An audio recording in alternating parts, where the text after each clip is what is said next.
de Janeiro on vacation, and I was going around to all the different martial arts schools and working out.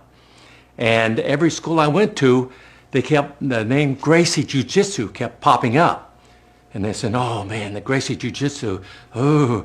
And I said, I gotta find out who they are. So I finally tracked them down in Rio, and I went to their school.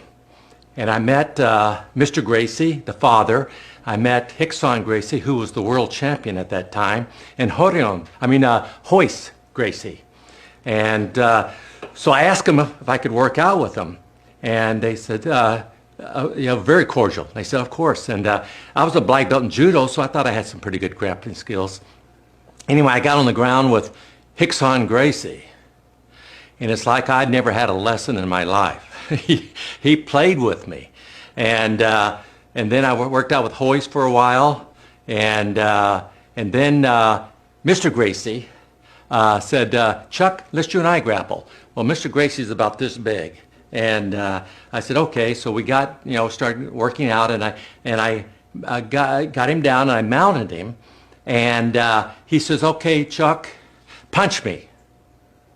I said, Mr. Gracie, I'm not going to punch you. He said, no, punch me. So I brought my hand back. That's the last thing I remember. Next thing I know, I'm waking up from being choked unconscious. My throat, I could hardly swallow. And he said, oh, I'm sorry, I didn't mean to do it so hard. But he says, I want you to stay here. He says, you got great potential. I can make you a great jiu-jitsu person.